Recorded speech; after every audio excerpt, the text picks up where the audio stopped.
Cohen is a landscape designer, although he prefers to call himself, what do you prefer to call yourself, Scott? I'm a garden artist. A garden artist who designs these incredible retreats for adults.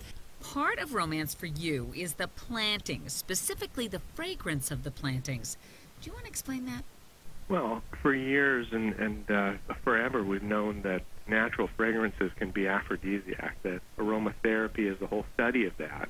And using plants that are fragrant in the garden, jasmine, freesias, there are geraniums that are scented like chocolate or peppermint or roses. These are all things that will help set a romantic mood. Wait, you're saying there are plants that smell like chocolate? Absolutely.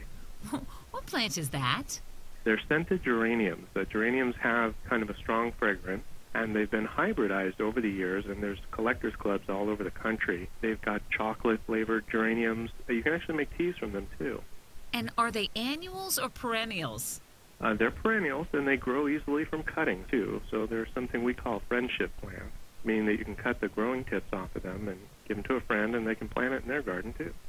You see, you notice how fast I went off of romance and onto chocolate.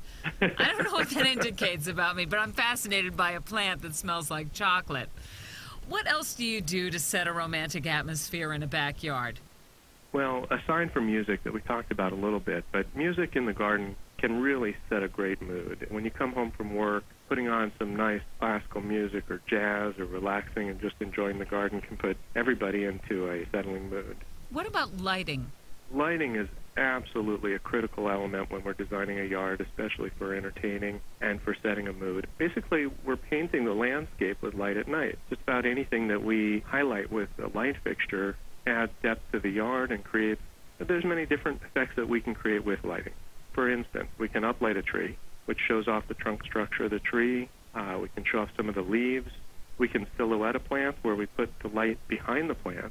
One of the best effects that we can use with lighting outdoors is what we call moonlighting. What's that? We put the light fixtures up into the trees and then cross light from above. So it creates kind of a moonlit effect like you'd have when you have a full moon at night. On the patios, it creates a texture of leaves and branches. It's really kind of neat.